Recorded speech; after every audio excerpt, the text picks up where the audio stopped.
Wow, we are here, back, having this conversation in the real times media, stratosphere. We got a whole bunch of things going on. Real times media. I'm Adell Henderson.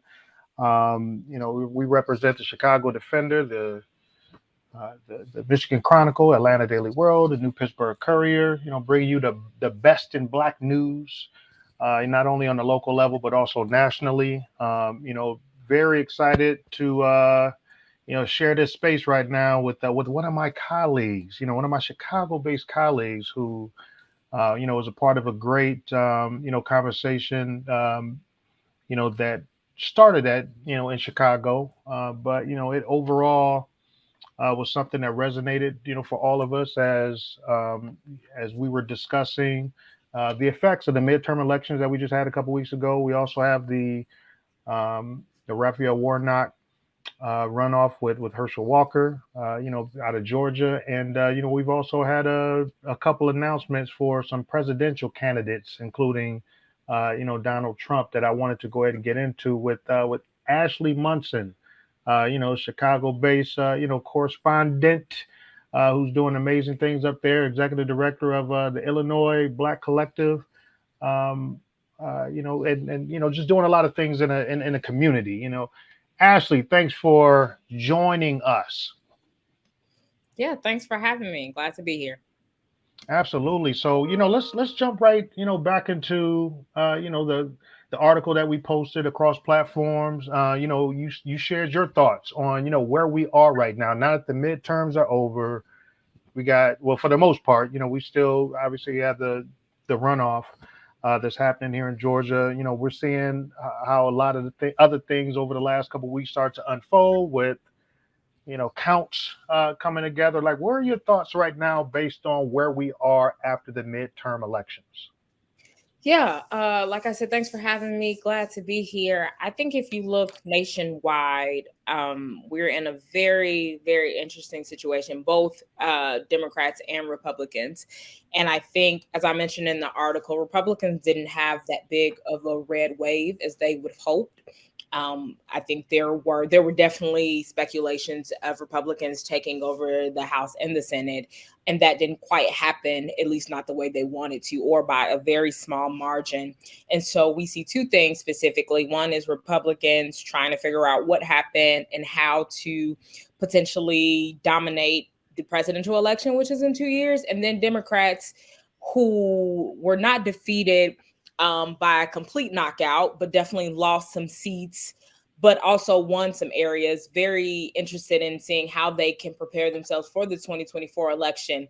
And so both parties are both in an interesting predicament where they have the power to actually listen to voters, specifically Black and Brown voters.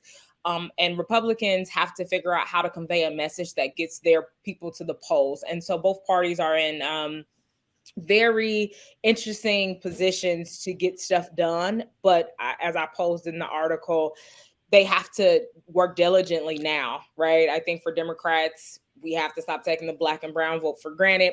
We have seen in multiple elections that Black people always, especially in this last race with Stacey Abrams, Black people are coming to the polls, but also white folks and specifically white women are voting against them and voting for their adversaries. So Democrats have to really take a step back and see what are the voters saying and how can we not just win the election, but actually build a base of people that are educated and that care about voting again. Republicans, they're gonna vote. They're gonna vote because these issues matter to them. I think they are a little bit more civically engaged because of the rhetoric that's been passed down from their families, and also they are known to come out and vote in an election. So Republicans have to find a way to get more of them to vote. I think something that should be at the top of mind for a lot of people, Black people and brown people can vote, but we're still minorities. White people are still the majority in the nation and voting. And so both parties have to sit down and decide, what do we do for our bases and our foundation? And that's a really big deal. You bring up a great point because in Georgia, in particular, we're very familiar with how big the race for governor was with Governor Kemp and Stacey Abrams. Stacey Abrams, over the last few years have, just embraced a very, very national platform. and has been featured on several national shows, got a lot of national endorsements. And the black vote did happen for her. But to your point, we still are the majority. I mean, we still are the minority. So even though, Stacey got a lot of votes from black males and black females, that white vote, I mean, it really did do her in this time. Yeah, and if you look at it, Black people make up 28% of the voters in Georgia. And so 17% of that were women, and then 11% of that were men. And then out of that 11%, 84% of those people voted, and that's Black men. So I know there were a lot of articles going out saying, Black men aren't voting or they're not educated. They know what they want. Right. And yet you can do a better job across the board, like taking the time to civically engage Black and brown people, because, we can talk about slavery and all the things that have set us back, but also everyone has a lot going on. And to find a way to actually show voters, hey, we care about you as a person, not just your vote. And hey, we care about what your neighborhoods look like. I think we just have to do a better job of showing people, both parties have to do a better job, specifically Democrats, of showing Black and brown people like, hey, we care for you and not just your vote. But Black people showed up. Black people always show up. We always show up when we need to, most times, especially in like dire instances. So I think the narrative about Black men not voting is false when we talk about Georgia and what just happened. It's just, to your point, our white counterparts tend to show up, and because they're the majority, they showed up and showed out. And with that being said, oftentimes we find ourselves having this conversation about, just the Black vote. Usually it's a Black candidate versus a white candidate. Here in Georgia, I live in Atlanta.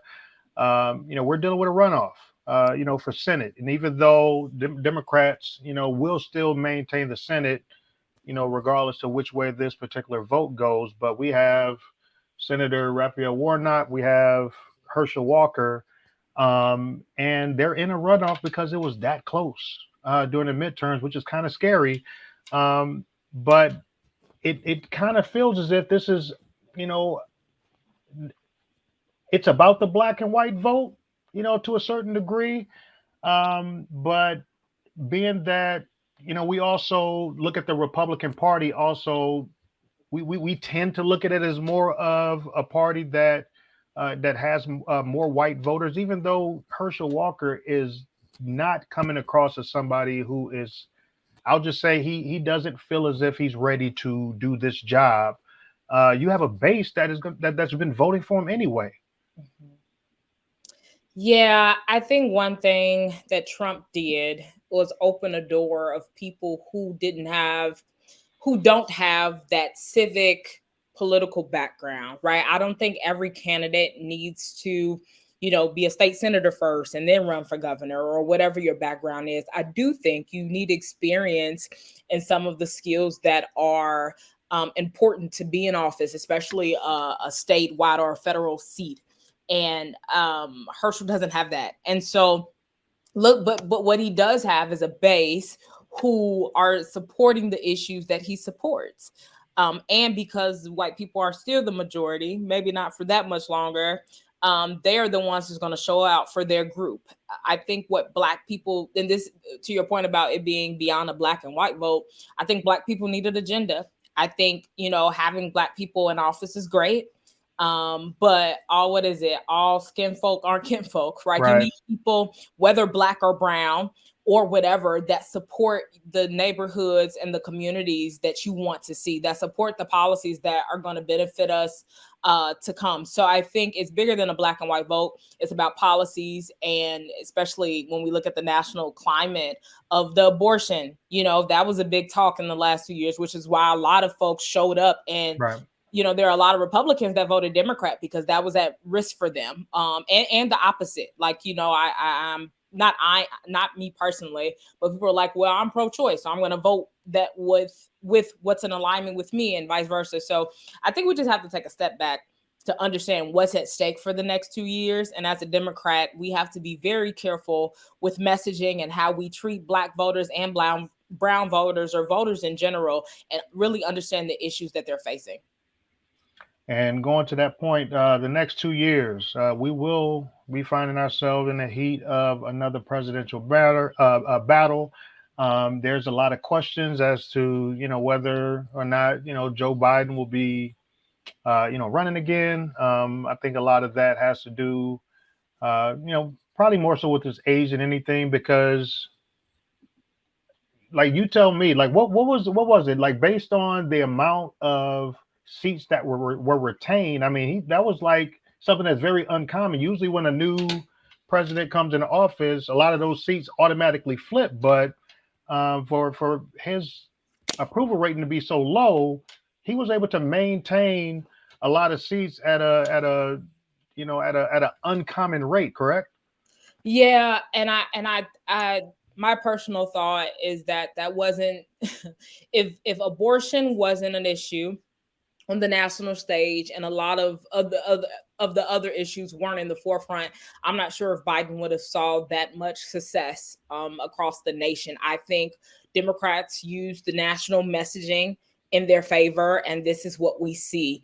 And I think my point throughout this whole conversation has been Democrats shouldn't take this lightly. Yes, we had a win. Yes, we got the Senate. Yes, Congress for the next 2 years is probably going to be a circus because, Republicans control the House, Democrats are in the Senate. So mixed agendas are there.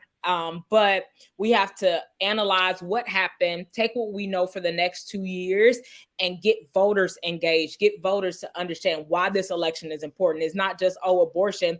Let's talk about some of the rollbacks that Republicans did in regards to climate change when Trump was in office. Like, what's at risk is bigger than some of the surface issues we see, even though Democrats use that to get voters to the polls. What's at risk is a lot of stuff that happens behind the scenes. It was rollback on our water policies. It's a lot of stuff happening at a state level that's mandated from the federal or federalism and those type of things. So I think we just have to take a step back and analyze what's happening. But to your point, I think Biden saw the success from just what was happening at a national stage. A lot of people voted not because they support Biden, but they saw what was at risk. And if we do a good job of telling voters like, hey, if it's between Biden and Trump, who is the person that has your livelihood, your best interest, your community, your family, your legacy in mind?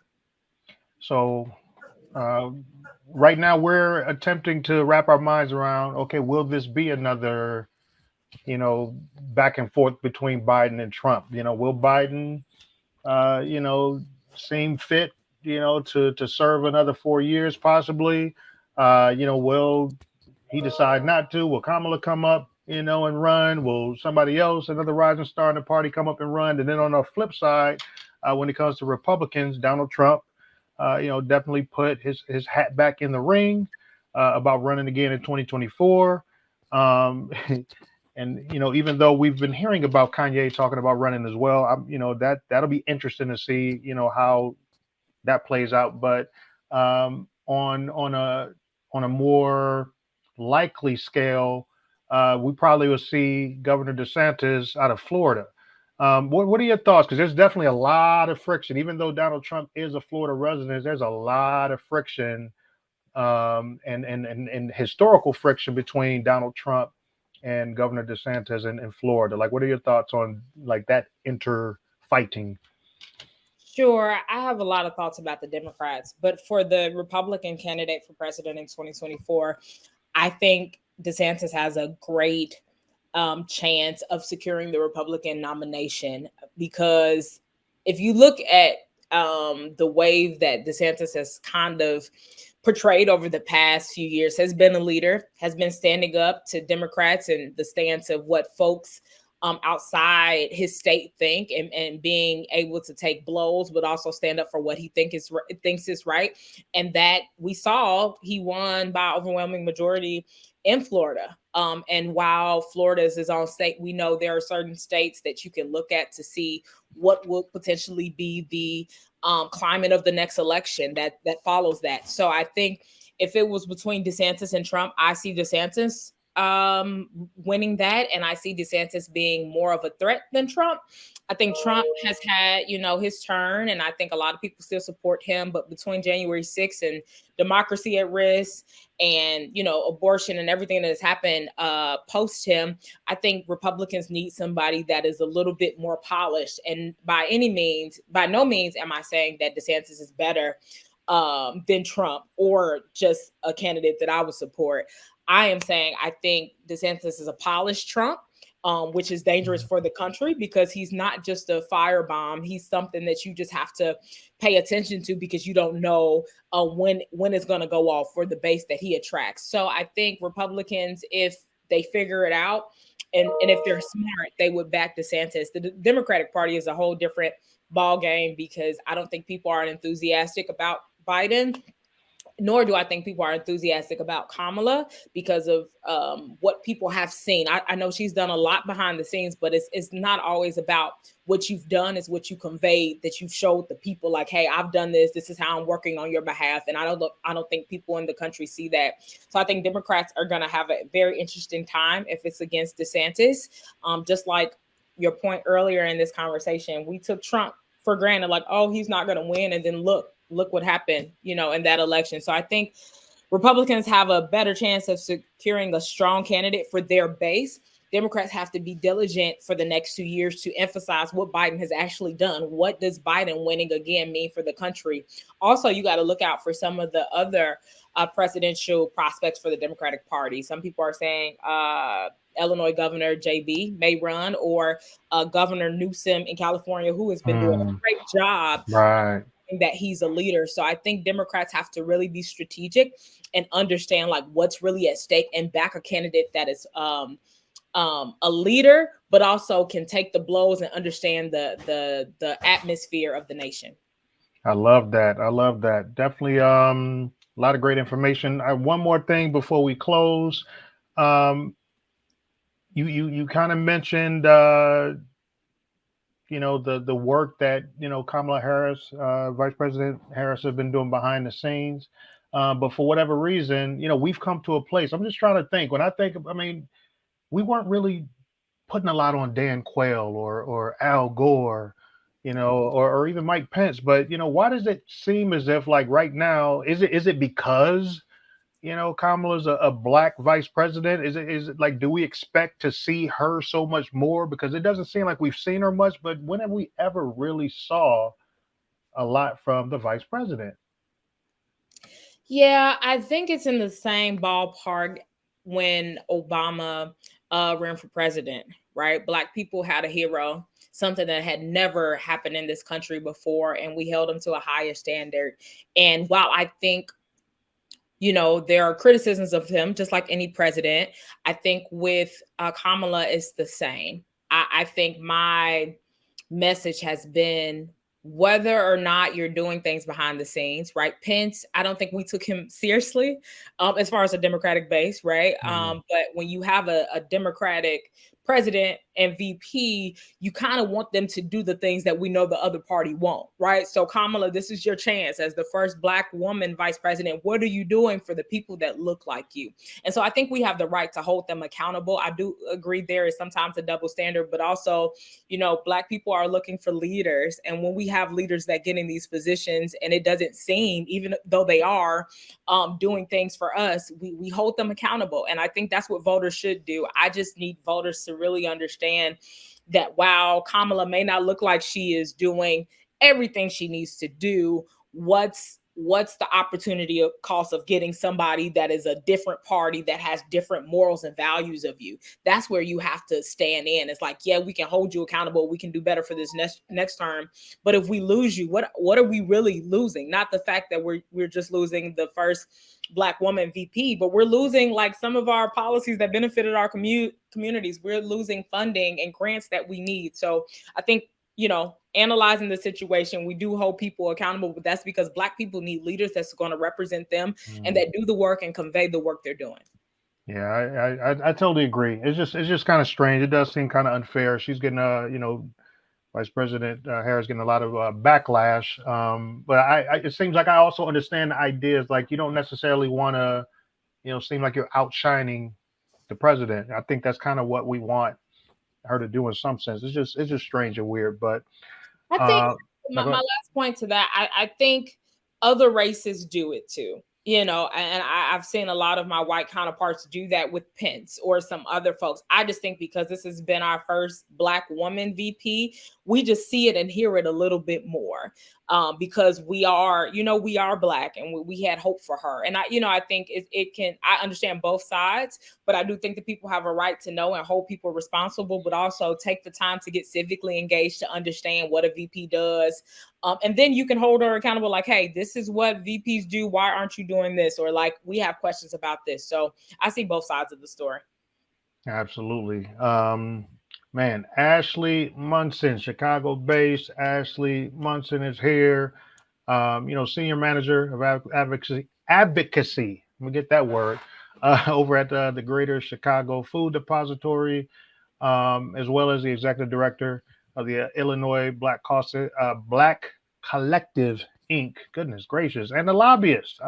So, look her up, Ashley Munson. Ashley Munson, thank you so much for making time today to have this conversation. Make sure y'all head over to the Chicago Defender, the Atlanta Daily World, the Michigan Chronicle, the New Pittsburgh Courier.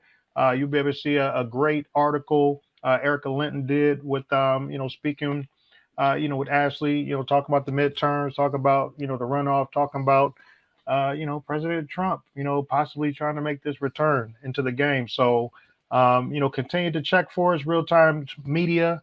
Check us out on all of our platforms. Until next time. Appreciate you.